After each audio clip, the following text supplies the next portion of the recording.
Welcome to సాక్షి. గత 33 సంవత్సరాలుగా దేవుని సేవలో కొనసాగబడుతూ యేసుక్రీస్తు కొరకు బలంగా వాడబడుతూ అనేక స్త్రీలకు మాదిరిగా నిలిచి ఎంతో మందికి మార్గదర్శిగా కొనసాగిపోతున్న Maranatha gospel ministries vice president reverend doctor Lilly Daniel గారే ఈ వారం మన సాక్షి. మరి వారి జీవిత విశేషాలను తెలుసుకుందామా? Praise the lord. మీ సాక్ష్యాన్ని పంచుకోవడానికి మా స్టూడియోకి వచ్చినందుకు వందనాలు. ప్రైజ్ లార్డ్ అమ్మా.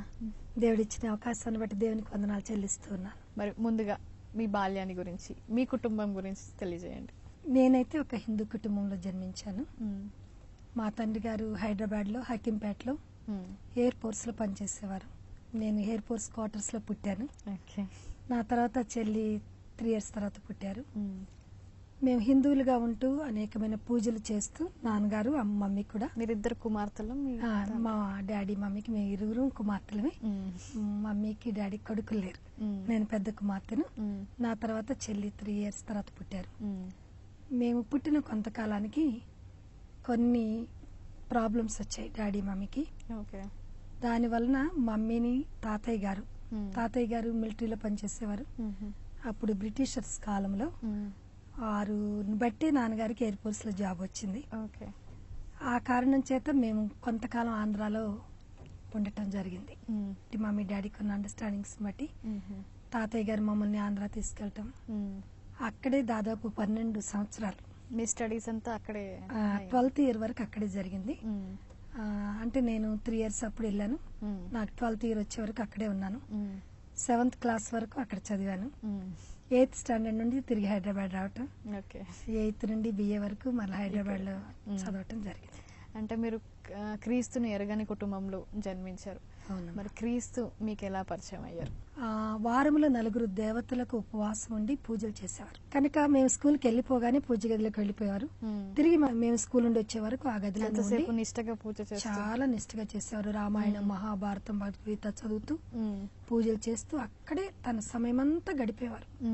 ఏడుస్తూ కన్నీరు గారుస్తూ తన భర్త కొరకు కొన్నిసార్లు పెయింట్ అయి పూజ గదిలో పడిపోయేవారు. మేము స్కూల్ నుండి వచ్చే వరకు అలా పూజ గదిలోనే ఉండేవారు. అలాంటి సమయంలో ఆ గ్రామంలో ఒక సువార్తికురాలు ఒంగోలు నుండి విలేజ్ మినిస్ట్రీ చేయడానికి వచ్చారు. యేసు ప్రభు వారి మీద పాడుతూ తిరుగుతున్నారు. పాట చేత మా తల్లిగారు ఆకర్షించబడ్డారు. ఆవిడకి పాటలంటే చాలా ఇష్టం. ఆ పాట విని ఆవిడని ఇంట్లో పిలవటం, ఆవిడ యేసు ప్రభు వారి గురించి చెప్పటం, అలాగే కొంత సువార్తను చెప్పటం జరిగింది.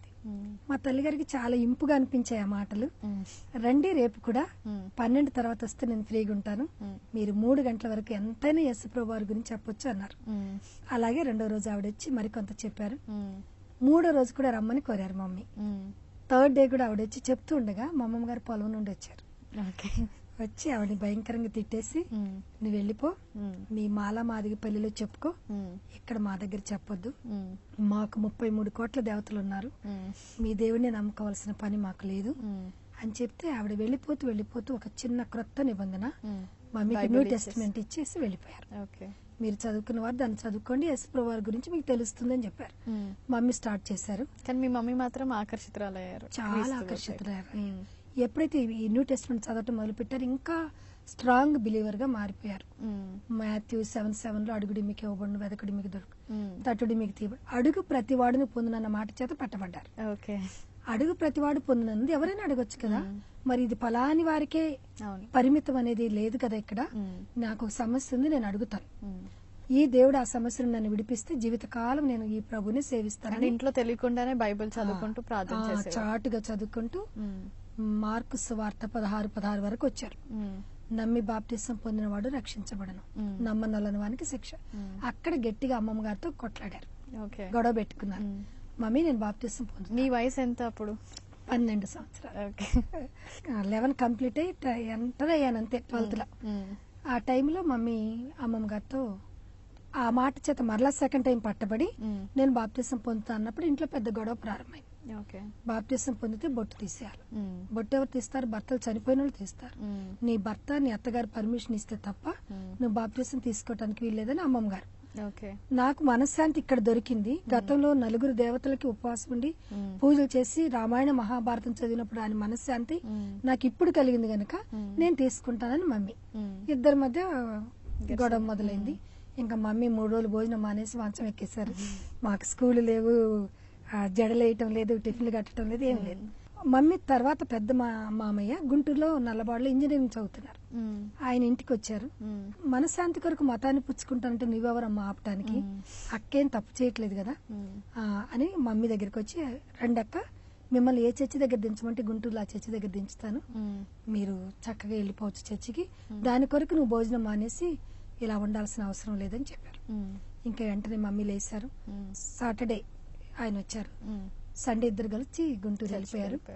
ఆయన కన్నవారి తోట గుంటూరులో బైబిల్ మిషన్ చర్చి దగ్గర దించేసి హాస్టల్కి వెళ్ళిపోయారు. ఇంకా మమ్మీ ఆ చర్చి అయిన తర్వాత పాస్టర్ గారిని కలిశారు. అప్పుడు మమ్మీ ఏజ్ 24 years. 18 years కి నేను చెల్లి ఇద్దరం పుట్టేశాం. ఇంకింత చిన్న వయసులో యేసు ప్రభుని తెలుసుకోవటానికి ఒక హిందువురాలు దాదాపు 40 సంవత్సరాల క్రితం 50 సంవత్సరాల క్రితం ధైర్యంగా ఇంత ముందుకు రావటం వాళ్ళకి చాలా ఆశ్చర్యం కలిగింది. ఆ పాస్టర్ గారు ముందుకు వచ్చి అడిగారు, కొత్త మనిషి కదా, ఎవరమ్మా ఎక్కడి నుండి వచ్చావు, ఎందుకు వచ్చావు అని అడిగారు. అప్పుడు మమ్మీ స్టోరీ అంతా చెప్పారు. ఇలా 2 మాసాలు అయిందండి నేను ప్రభు నమ్ముకొని చిన్న క్రొత్త నిబంధన చదువుతున్నాను, గతంలో రాని మనశ్శాంతి నాకు వచ్చింది, నాకు ఒక సమస్య ఉంది, నేను ఊరికి ఇలా ప్రార్థన చేసుకుంటూ చదువుకుంటే సరిపోదు, ఈ మతంలో కన్నా వెళితే ఈ దేవుడు దయదలిసి నాకేదైనా కార్యం చేస్తారని వచ్చాను, నాకు బాప్తిస్మం ఇవ్వండి అన్నారు. అమ్మా మా మిషన్ సిద్ధాంతం అది కాదు, కనీసం 3 సంవత్సరాలు మీరు రెగ్యులర్ గా చర్చికి రావాలి, వాక్యాన్ని బాగా తెలుసుకోవాలి, శ్రమలు వచ్చినా తట్టుకునే శక్తిని పొందాలి, అప్పుడు మేము బాప్తిస్మం ఇస్తాం, కానీ ఇలా ఇమీడియట్ గా మీరు వచ్చి ఇవ్వమంటే ఇవ్వటం మా రూల్ కాదు అని చెప్పారు. ఇంకా మమ్మీ ఆయన్ని బతిమాలి అయ్యా ఇక్కడికి రావడానికి ఇప్పటికే 3 రోజులు పట్టింది, నేను తిరిగి వెళ్తే వస్తానో రానో నాకు నమ్మకం లేదు, దయచేసి నన్ను వట్టి చేతులతో పంపొద్దు, బాప్తిస్మం ఇచ్చి పంపండి, నేను ఎన్ని సమస్యలు వచ్చినా శ్రమలు వచ్చినా ఈ మతంలోనే ఉంటాను, నేను ఈ మతం నుండి తొలగిపోను, ఈ దేవుని విడిచిపెట్టను అని బతిమలాడితే ప్రక్కనున్న జి సామేల్ గారని ఏలూరు పాస్టర్ గారు ఉన్నారు అక్కడే, ఆయన గారు చూడండి ఒక ఆత్మను మనం రక్షించిన వాళ్ళం అవుతాం, ఆవిడంతా పట్టుదలతో చెప్తున్నారు కాబట్టి మనం బాప్తిస్మం ఇద్దామని రూల్స్ కి వ్యతిరేకంగా ఇచ్చారు. కానీ మమ్మీ ప్రతిరోజు ఏడుస్తూ ప్రార్థన చేసేవారు. ఈ దినం వరకు కూడా ఆవిడకి 70 years, ఈ దినం కూడా కన్నీటి ప్రార్థన లేని దినం అంటూ ఉండదన్నమాట. సండే వస్తుందంటే సంతోషం అన్నమాట. అయితే అందరు లేచి తయారై వెళ్లిపోయారు పొలానికి. ఆ రోజు మాత్రం మమ్మీ మా ఇద్దరిని వెళ్ళనివ్వలేదు. సండే అమ్మమ్మ గారు జీతగాళ్ళు మిగతా వాళ్ళందరూ వెళ్ళిపోయారు. నేను మమ్మీ చెల్లి మిగిలాం. ఈ వ్యవసాయానికి సంబంధించిన భవంతి మా ఇంటికి ఆపోజిట్ లోనే ఇంకొక భవంతి ఉంది, ఒక చిన్న బిల్డింగ్, దానిలో ఈ వ్యవసాయ సంబంధించిన సామాగ్రి అంతా పెట్టేవారు. మమ్మీ 12 o'clock మా ఇద్దరిని అక్కడికి తీసుకెళ్ళింది.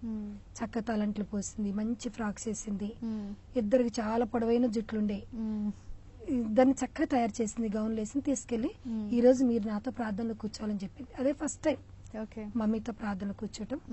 12 o'clock మధ్యాహ్నం సాపేసింది, తలుపు బోల్ట్ పెట్టింది, మోకాళ్ళ మీద ఉంది, కుడి ప్రక్క నేను, ఎడం ప్రక్కన చెల్లి ఉన్నా, చాలా కన్నీటితో ప్రార్థన చేస్తున్నా, కింద నేల తడుస్తుంది, చూస్తున్నాను నేను.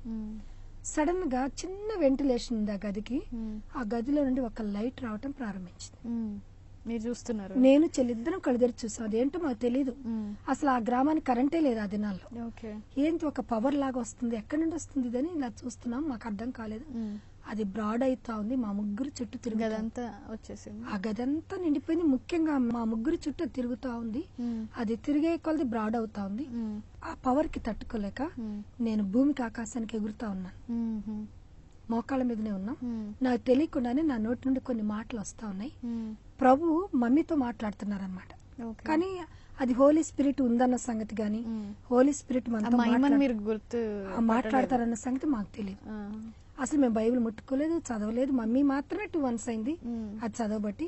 ఏ చర్చికి అమ్మమ్మ గారు వెళ్ళనివ్వలేదు, స్ట్రిక్ట్ గా చెప్పారు బాప్తిస్మం పొందినప్పుడే. హోలీ స్పిరిట్ ఇవన్నీ ఏమీ తెలియదు, నువ్వు ఎక్కడికి వెళ్ళటానికి లేదు, ప్రతి నెల ప్రభు బల్లేదు అంటున్నావు కదా, అది మాత్రం నువ్వు గుంటూరు వెళ్ళి తీసుకోవాలి, ఇక్కడ తీసుకోవడానికి లేదు, మన బంధువులు చూస్తే మనం చులకన అయిపోతాం. కాబట్టి మాకు ఏ చర్చి తెలియదు, ఏ పాస్టర్ గారు తెలియదు, బైబిల్ తెలియదు, బైబిల్లో ఉన్న వర్డ్స్ మీనింగ్స్ తెలియదు, ఆత్మ అనేది అసలే తెలియదు. ఆ టైంలో పరిశుద్ధాత్మ దేవుడు నాలో నుండి మమ్మీతో మాట్లాడుతున్నారు. నేను మాట్లాడుతున్నా నాకు తెలియకుండానే, నా కుమార్తె నీవు చనిపోవటానికి వీల్లేదు, మమ్మీ ఎండ్రిని డబ్బా పెట్టుకున్నారు బస్తా చాటున, ఆఖరి ప్రార్థన అయినాక ముగ్గురికి పోసి చనిపోవాలని 3 గాజు గ్లాసులు అక్కడ పెట్టారు. ఆ సంగతి మా ఇద్దరికి తెలియదు. అయితే మమ్మీ చేస్తున్న ప్రార్థన ఒక 15-20 నిమిషాలు కాగానే ఇలా లైట్ రావటం, మా మీద పట్టం, నేను ఆత్మతో నింపబడి నా కుమార్తె నువ్వు చనిపోవటానికి వీల్లేదు, నువ్వు పెట్టుకున్న పాయిజన్ డబ్బా తీసి బయట పారవి, నీ పెద్ద కుమార్తెకు 13th ఇయర్ ఎంటర్ అవ్వగానే నీ భర్త నిన్ను వెతుక్కుంటూ వస్తాడు, నిన్ను తీసుకెళ్తాడు, నీ బిడ్డలను తీసుకెళ్తాడు, నేను నీ బిడ్డలను ఉన్నతమైన స్థితికి తెస్తాను, నేను వాడుకుంటాను బలంగా, నీవు నీ కన్నులారా చూస్తావు, కాబట్టి నువ్వు చనిపోవాలన్న థాట్ ను మానివేయి అని పరిశుద్ధ నా ద్వారా ప్రభు చెప్తుంటే, మమ్మీ మేము హై స్కూల్ కి 4 మైళ్ళు నడిచి వెళ్ళేవాళ్ళం. అక్కడ 6th నుండి SLC వరకు వేరే ఊరు వెళ్ళాలి, 4 మైల్స్ నడవాలి. మధ్యలో 3 తాడి చెట్లు ఉండేవి, దాని మీద దెయ్యాలు నేను పుకారుండి. అందుకు మమ్మీ అనుకుంది, ఈ పిల్ల ఖచ్చితంగా దెయ్యం పట్టింది, అందుకే ఇలా మాట్లాడుతుంది, నేను ఆవిడకి బిడ్డను ఎలా అవుతాను, నా కడుపులో పుట్టి నన్ను బిడ్డ అంటుందేంటి, ఇది ఖచ్చితంగా దెయ్యం పట్టింది, దెయ్యానికి కూడా అన్ని తెలుస్తాయి అంటారు కదా, అందుకే నేను పెట్టుకున్న పాయిజన్ కూడా తెలిసింది అని ఇంకా బోల్ట్ తీసుకుని బయటికి పరిగెత్తి పెద్ద తాతయ్య పెద్దమ్మ గారు ప్రక్కింట్లోనే ఉన్నారు. నాన్నగారు రండి, పెద్ద పాప ఏంటంటే మాట్లాడుతుంది, నాకేం అర్థం అవట్లేదు అంటే, వారు కూడా ప్యూర్ హిందూస్ కదా, వాళ్ళు వచ్చి అవునే ఈ పిల్ల ఏదేదో మాట్లాడుతున్నారు, ఇంకా కంటిన్యూగా ఆ ఊరు గురించి, ఆ గ్రామానికి ఎప్పుడు కరెంట్ వస్తుంది, ఆ గ్రామానికి ఎప్పుడు ప్రవచిస్తున్నాను. ఎవరైతే నాకు బాప్తిసం ఇచ్చారో ఆ పాస్టర్ గారిని వెళ్ళి అడుగుతాను, ఆయన కూడా ఇదే అని చెప్తే నేను చాలా సంతోషంగా తిరిగి వస్తానని తెల్లవారి స్కూల్ మానిపించినాను. గుంటూరులో ఇప్పటికి కూడా వస్తుశాల ఉంది కాకాని, అక్కడికి తీసుకెళ్తే చాలా బిజీగా ఉంటారు. మండే పాస్టర్స్ అందరూ ఎవరు దొరకరు. మంగళవారం బేతేల్ హౌస్ లో సన్నిధానం జరుగుతుంది. 5 జిల్లాల పాస్టర్లు వచ్చి ఈ మిషన్ వ్యాప్తి కొరకు ప్రార్థనలు చేస్తారు. మంగళవారం తీసుకెళ్తే నాకు ఫ్రీగా దొరుకుతారు వీళ్ళందరని నన్ను మంగళవారం తీసుకెళ్లారు. మమ్మీని పిలిచి ఆయన అన్నారమ్మా, ఇది పరిశుద్ధాత్మే కానీ మరొకటి కాదు, మీరా హిందువులు, మీ ఇంట్లో ఒక ప్రక్క విగ్రహాధన మీ తల్లిగారు చేస్తున్నారు, 4 దేవతల వారంలో కొలుస్తున్నారు, మీరేదో వరండాలో చిన్న గదిని ఏర్పాటు చేసుకుని ప్రార్థన చేస్తున్నారు, మంచిదే. ఆ విగ్రహముల దగ్గర పెట్టిన పలహారాలు పండ్లు ఈ బిడ్డకు తినిపించకుండా, విగ్రహారాధికుల గృహాలకు గుళ్లకు ఈ బిడ్డను తిప్పకుండా నీవు పరిశుద్ధంగా పెంచగలిగితే ఈ పరిశుద్ధాత్మ ఎప్పుడు ఆ బిడ్డలో ఉంటుంది. మీరు కొంచెం అపరిశుభ్రంగా పెంచితే ఆత్మ ఆమెలో నుండి వెళ్ళిపోతుంది. పొందటం గొప్ప సంగతి ఆత్మను, కానీ దాన్ని కాపాడుకోవటం ఇంకా గొప్ప సంగతి అని ఇలా కొన్ని హెచ్చరికలు చేసి పంపించేశారు. మేము వెళ్ళిపోయాం మా ఊరు.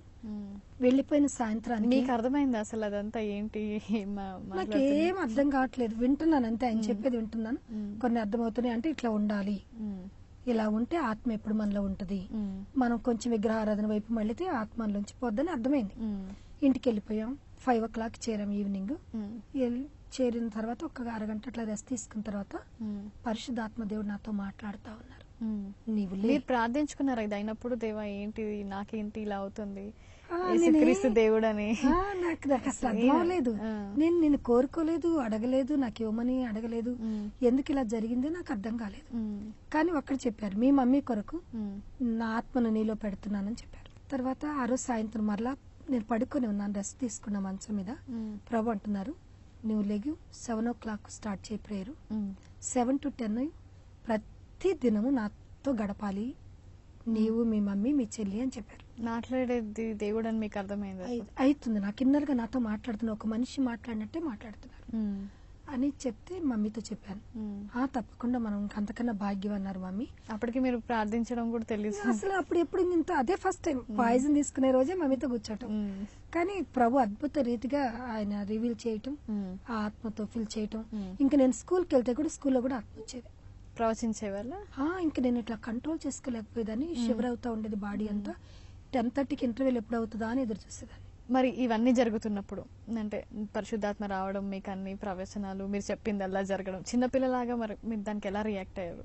నాకు అసలు అప్పుడు ఏం తెలిసేది కదా నాన్న. 24 hours మీరు నమ్మినా నమ్మకపోయినా, అంటే ఆ వయసులో అన్ని తెలిసిపోతుంటే బాగా, అంటే క్వశ్చన్ ఆన్సర్స్ తెలియడం, ఎగ్జామ్ లో క్వశ్చన్స్ ఎక్కడ పోయినా, అంటే అది పరిశుద్ధాత్మని మీరు ఎరిగి క్రీస్తుని సొంత రక్షకునిగా మరి మీరు ఎప్పుడు అంగీకరించారు? 16th year లో నేను బాప్తిసం తీసుకున్నాను. 12th year లో ప్రభు నన్ను సంధించిన, ప్రభుతో ముఖాముఖిగా 24 hours అదే ధ్యాసలో ఉండేదాన్ని. ఇంకా మా ఊరు వారందరూ ఏమన్నారంటే, ఈ అమ్మాయి పెళ్లి చేసుకోదు, ఎక్కడో సన్యాసిలో కలిసిపోద్ది, ఏ చెట్టు మీదనో కొండ మీదనో తీసుకెళ్లి ఆ దేవుడు పెట్టేస్తాడు అని చెప్తే మమ్మీ భయపడిపోయి, ప్రభా ఇంత ఆత్మ బిడ్డకు తీసేయమని ప్రార్థన చేయటం ప్రారంభించింది. ఆత్మ తీసే ప్రభు ఇంతొద్దు ప్రభా, ఆ బిడ్డ చదువుకోవాలి, పెళ్లి చేసుకోవాలి, 24 hours ప్రభు ధ్యాసలోనే ఉండేదాన్ని. ఏదేదో ప్రభు బయలుపరుస్తా ఉండేవారు. బస్సులో కూర్చున్నా, నడుస్తున్నా ఆయన నాతో మాట్లాడుతుండేవారు. ఏవేవో దృశ్యాలు, దర్శనాలు చూపిస్తా ఉండేవారు. ఇంకా అన్నం తినాలి, చదువుకోవాలి, వేరే వాళ్ళతో మాట్లాడాలి, ఆ ధ్యాస లేదు. అప్పుడు భయపడిపోయింది అనమాట మమ్మీ. భయపడిపోయి ఇలా ప్రార్థన చేసింది, కానీ ప్రభు తీసేయలేదు. ప్రభు చెప్పినట్లుగా డాడీ, నేను ఎంటర్ అయ్యాను 13th year డాడీ వచ్చేసారు. మమ్మల్ని హైదరాబాద్ తెచ్చారు. నేను మరలా తిరిగి 8th standard హైదరాబాద్ లో జాయిన్ అయిపోయాను. అలాగే డాడీ మేము కలిసి ఉన్నాం. ఆ తర్వాత డాడీ 40 years బిలోనే చనిపోయారు. మరి మొత్తం దేవుని సన్నిధిలో లీలం అయిపోయి ఆ ధ్యానంలో ఉన్న మీరు, మరి మీ వివాహం ఎప్పుడు జరిగింది, ఎలా జరిగింది? 7 years కన్నీటి ప్రార్థన చేశాను. ప్రభా ఏంటి, నేను నాయనమ్మ గారి దగ్గర అనేక మంది జీతగాళ్ళు ఉన్నారు, పనివారు ఉన్నారు. ఇప్పుడు ఈ దినాన్ని నేను పని చేసుకుని బ్రతికే స్థితి నాకెందుకు వచ్చింది? నా తల్లిని చెల్లిని పోషించే స్థితి నాకెందుకు వచ్చింది అని మా ఆఫీస్ 7 to 4:30 ఉండేది.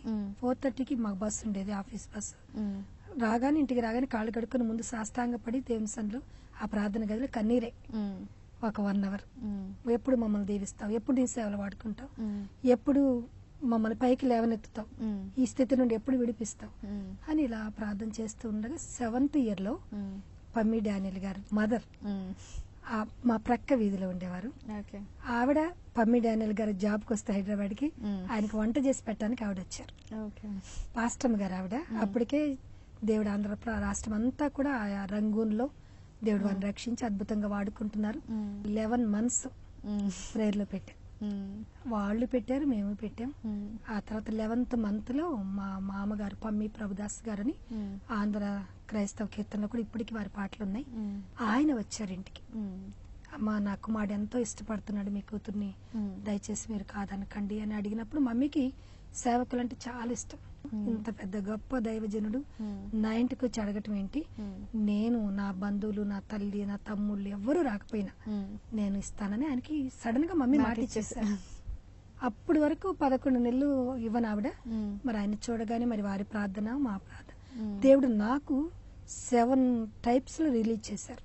ఈ వివాహం వాక్యం ద్వారా, దర్శనం ద్వారా, స్వరం ద్వారా, దైవ సేవకుల ద్వారా ఇలా రివీల్ చేసినప్పుడు నాకు బాగా కన్ఫర్మేషన్ వచ్చేసింది. ముందు నేను కూడా కాదన్నాను, తర్వాత ఒప్పుకున్నాను. ప్రభు చెప్పారు కాబట్టి ఇది ఎప్పుడు నెరవేరుతుందో చూద్దాంలని ఊరుకున్నాను. ఆ ప్రభు చెప్పిన 1 month, within 1 month లోనే వాళ్ళు వచ్చి అడగటం. అయినా కూడా ప్రభు అలా చెప్పినా కూడా ఇంకా క్లియర్ కన్ఫర్మేషన్ కొరకు 11 months పట్టింది. ఇంకా అప్పుడు ప్రభు కూడా చెప్పారు కదా, వచ్చిన తర్వాత ఇంకా 1979వ సంవత్సరం నవంబర్ 22వ తారీఖు మా మ్యారేజ్ అయింది. వెంటనే దేవుడు నాకు 7 పిల్లల్ని ఇచ్చారు. అంటే మీరు మ్యారేజ్ చేసుకున్న అంత పెద్ద హోదాలో ఉన్న వ్యక్తిని మీకు మినిస్ట్రీ చేయాలన్న ఆలోచన మీ ఇద్దరికి కలిపి వచ్చిందా, లేకపోతే మీకు ఆల్రెడీ ఉన్న వరాల చేత మీరు ముందు ప్రారంభించారా? ఫస్ట్ నేనే ప్రారంభించాను. మేమిద్దరం కలిసి రాక్ చర్చి మాసాప్ ట్యాంక్ కి వెళ్ళేవాళ్ళం. అక్కడ ఒక 12 years మేము సెక్రటరీగా ఉంటూ సండే స్కూల్ తీసుకుంటూ కైర్లో పాటలు పాడుతూ ఉన్నాం.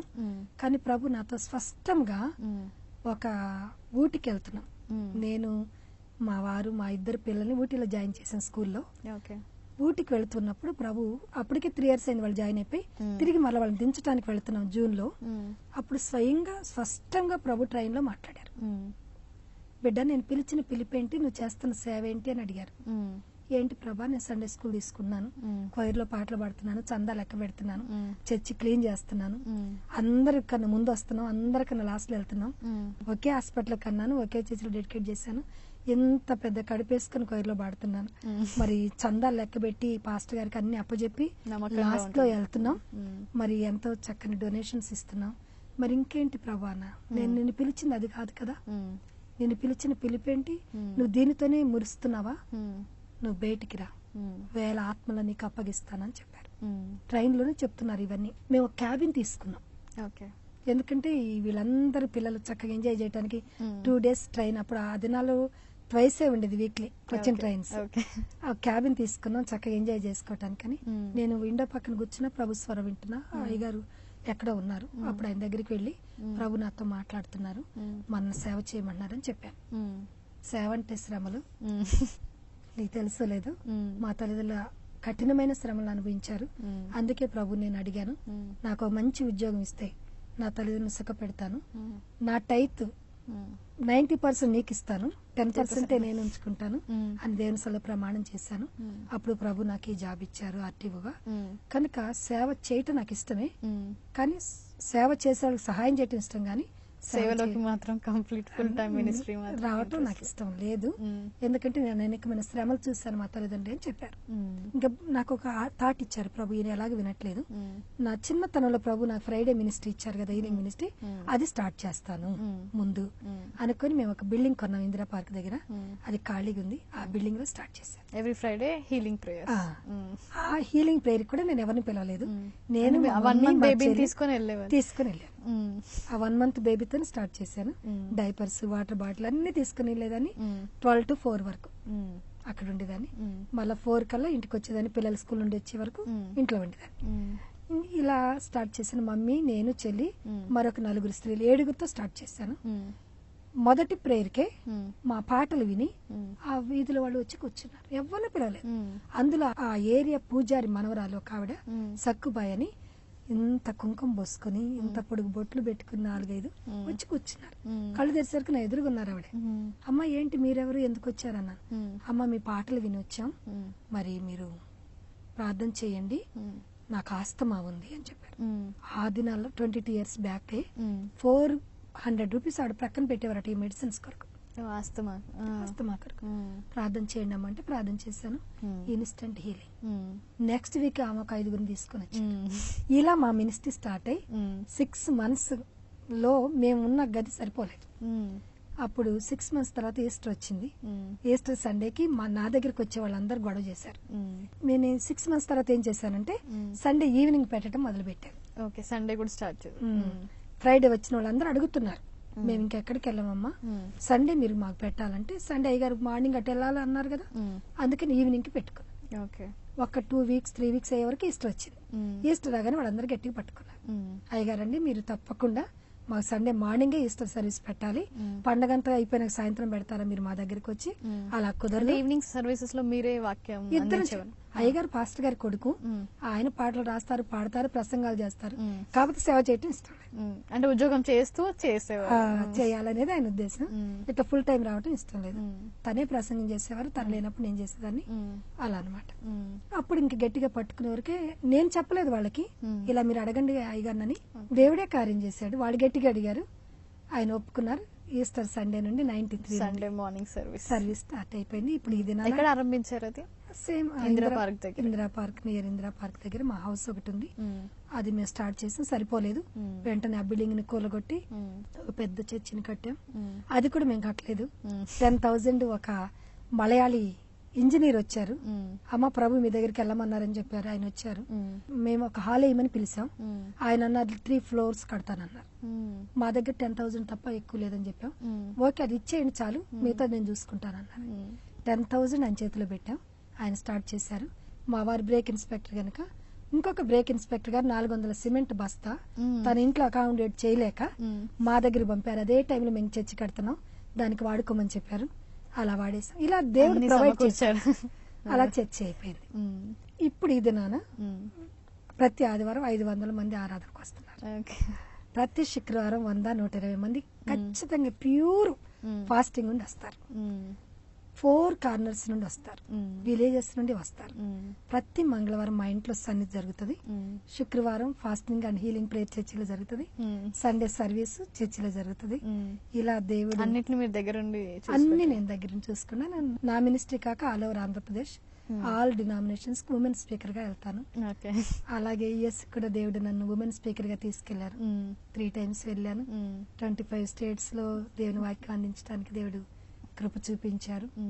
మరి నేనైతే unworthy, but God has given. దేవుడు చిన్నప్పుడే మిమ్మల్ని ఏర్పరచుకొని అలా ఆయన కృపలో ఆ దినం నుండి నేటి వరకు ఎన్నో శ్రమలు, ఎన్నో కష్టాలు, ఎన్నో యాక్సిడెంట్స్, ఎన్నో మరణాపాయములు, చేతబడులు, శరీరాన్ని ఎన్నో రీతిలుగా సాతాను నలగొడుతుంది, కొట్టట్లేదని కాదు. ఎట్ ద సేమ్ టైం ఆయన కృపను కూడా మేము అంతే అనుభవిస్తున్నాం. ఇది నాన్న దేవుడు సేవను అధికంగా ఆశీర్వదించి ప్రపంచ దేశాల్లోకి సేవను తీసుకెళ్లాడు. ముఖ్యంగా నా కుమార్ని ప్రభు లేపారు. ఆయన పాటలు రాయటం, పాడటం, మ్యూజిక్ చేయటం, వీడియోస్ చేయటం, అలా తాతగారికి ఆ వరం ఉంది, తండ్రి గారికి ఆ వరం ఉంది, మ్మ్. ఆయనకి దేవుడు ఆ వరం ఇచ్చాడు. మ్మ్. ఈవెన్ నా 6 గర్ల్స్ కూడా వెరీ గుడ్ సింగర్స్, ఓకే. చక్కగా పాడతారు. దేవుడు వారికి కుటుంబం అంతా దేవుని దేవుని సేవలో ఇది మా పైరు మా పిల్లలే. ఓకే. చిన్నతనం నుండి కూడా మ్మ్. మినిస్ట్రీ స్టార్ట్ చేసిన దినం నుండి కూడా 7 పాడేవాళ్ళు. ఓకే. అలా ఈ దినాన అనేక మందిని లేపాడు ప్రభు సంఘంలో. మ్మ్. వాళ్ళు పెళ్లిళ్ళు చేసుకుని పోయినా మళ్ళీ ఇంకొక బ్యాచ్ 3 ఉన్నారు. 3 పెళ్లిళ్ళు చేసుకుని వెళ్ళిపోయారు, 3 ఉన్నారు. 4వ పాప లండన్ లో ఉంది. ఇప్పుడు మొన్న 2 వాళ్ళే వర్షిప్ లీడర్స్. ఇప్పుడు మరి ఇన్ని ఏళ్ల పరిచర్యలో దేవుడు మీకు ఎన్నో అద్భుతాలు చేశాడు, తన కృప మీ వెంట ఉంచి ఎన్నోసార్లు మిమ్మల్ని కాపాడాలన్నారు. మరి అలాంటి సంఘటనలోంచి ఏదైనా ఒక ముఖ్య సంఘటన మా ప్రేక్షకులతో పంచుకుంటారా? మేజర్ కార్ యాక్సిడెంట్ జరిగింది ఒకసారి. 3 పల్టీలు కొట్టింది కారు. అప్పటికి నాకు 3 బిడ్డలు. ఒక కుమార్తె, 3rd డాటర్ 1 month బేబీ. ఆమె 2 సీట్ల క్రింద ఎక్కడో వెళ్ళిపోయింది.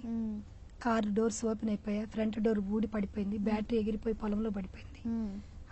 మా వారు క్రింద పడిపోయారు. ఆ టైంలో ఈవినింగ్ 7 o'clock, అది పొంగల్ హాలిడేస్, వర్షం పడతా ఉంది. ఆ టైంలో అనుకున్నాం మా చాప్టర్ క్లోజ్ అని. కానీ తర్వాత చూసుకుంటే అందరం అలా ఈవెన్ స్క్రాచ్ కూడా రాలేదు, ఒక బోన్ కూడా ఎవరికి ఇరగలేదు. సెకండ్ టైం అంకుల్ నేను కూడా వెళ్ళాం ఒకసారి మీటింగ్ కి. అక్కడ కూడా ఆయన పెయింట్ అయి పడిపోయారు, స్టీరింగ్ వదిలేశారు. అది జిగ్ జాగ్ గా వెళ్ళిపోతుంది ట్యాంక్ బండ్ రోడ్డు మీద. ఆ టైంలో కూడా ఎదుట వ్యక్తులకు కానీ మాకు కానీ ఏమి కాలేదు. కానీ ఒక దర్శనాన్ని చూశాను నేను. ప్రభువా అని అరిచాను, అయ్యా రక్షించు, ఇప్పుడు ఈ సమయంలో నేనేం చేయాలి నాకు అర్థం కావట్లేదు అన్నాను. కారు నేర్చుకున్నాను